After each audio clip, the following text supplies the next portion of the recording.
राक्षसश्रेष्ठः राजा विक्रमसेनः चन्द्रपुरं परिपालयति स्म। विलासप्रियः सः राज्यपरिपालने आसक्तिमान् न आसीत्। राज्यपरिपालनाभारं मन्त्रिणी आरोपितवान् आसीत् सः। अतः परिपालनक्रमे उत्कोचस्वीकरणादयः दुर्व्यवहारः प्रवृद्धाः अभवन्। तस्मिन् राज्ये सिंहबलः नामकः कश्चित् युवकः आसीत्। मातापितृविहीनः सः महता परिश्रमेण विद्याभ्यासं समापितवान् आसीत्। सैन्ये प्रवेशार्थम् अत्यावश्यकाः क्षत्रियविद्याः अपि जानाति स्म सः। कदाचित् सिंहबलः राजभवने उद्योगं कर्तुम् इच्छन् महाराजं द्रष्टुं गतवान्, किन्तु तत्र सः प्रवेशं न प्राप्तवान्, यतः तत्रत्याः मन्त्रिणः सिंहबलम् उत्कोचं पृष्टवन्तः।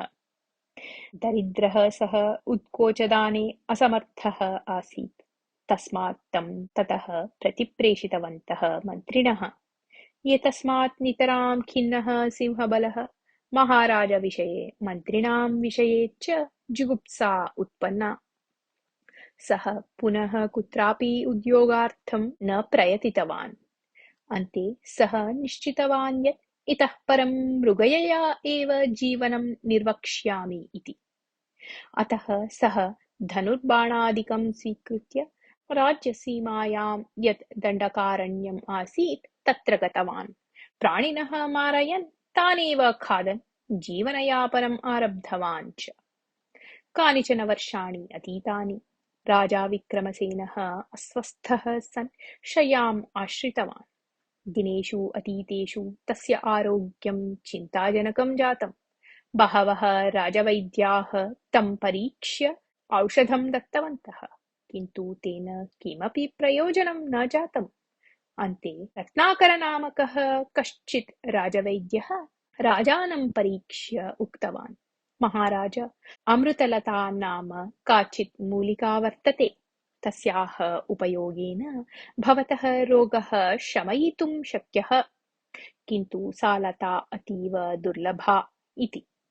एतत् श्रुत्वा तत्रैव स्थितः विक्रमसेनस्य पुत्रः अग्निसेनः रत्नाकरम् उक्तवान्, अमूल्यलतायाः स्वरूपं किम्? कस्मिन् प्रदेशे लभ्यते सा? प्राणपणेन एव अहं तां लताम् आनेष्यामि एव इति। तदा रत्नाकरः अग्निसेनम् अमृतलतायाः स्वरूपं विवृतवान्। सा लता च राज्यस्य पूर्वदिशि विद्यमाने अरण्ये उपलभ्यते इति उक्तवान् च। दण्डकारण्यम् अत्यन्तं भयजनकं स्थलम् इति चन्द्रपुरस्थैः सर्वैः अपि ज्ञातम् एव आसीत्।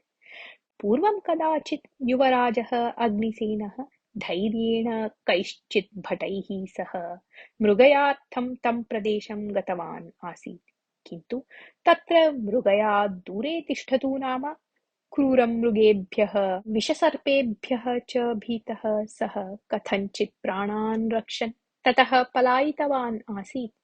तेषु एव दिनेषु सः अरण्यवासिनां द्वारा श्रुतवान् आसीत् यत् शूरः निर्भयः च सिंहबलः तस्मिन् दण्डकारण्ये एव निवसति इति।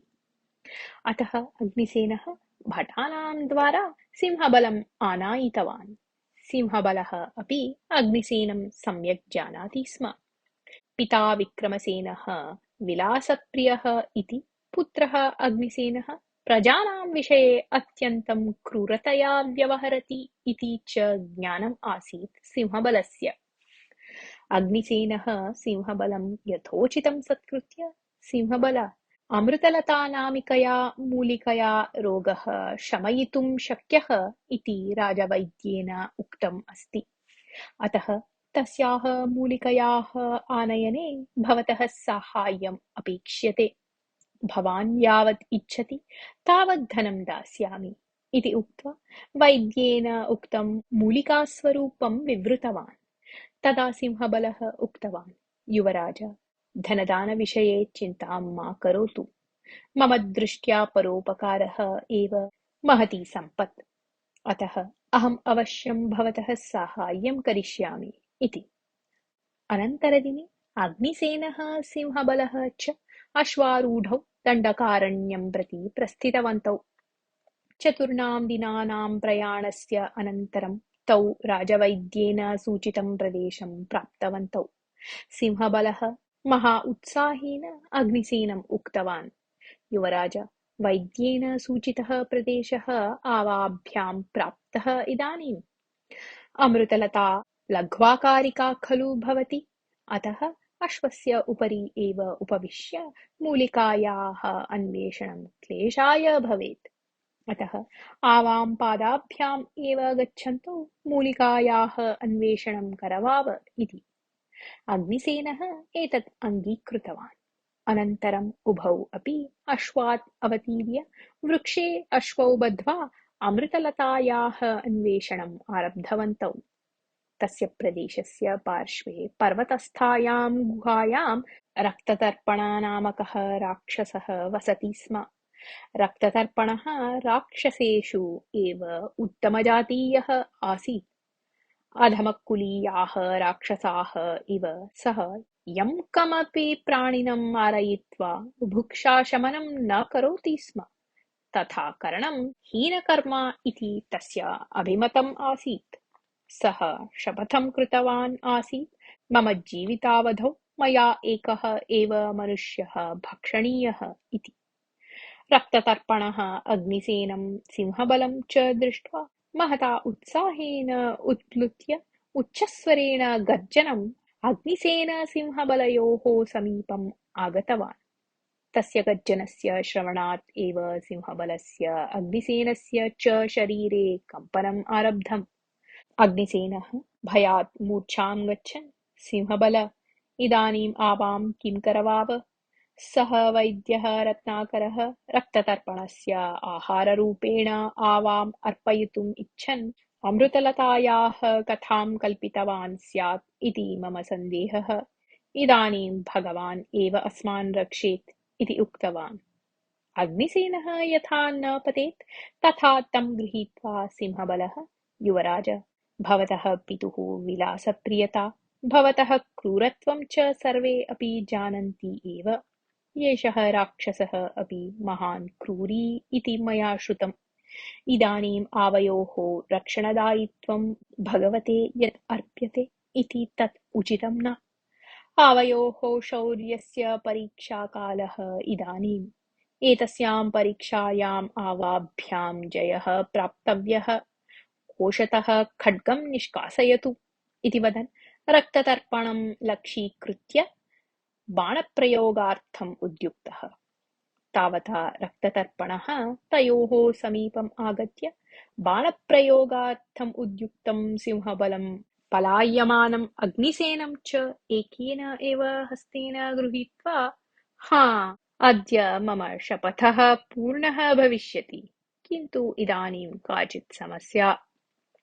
मम जीवतावधौ मया एकः एव मनुष्यः खादनीयः, न तु द्वौ।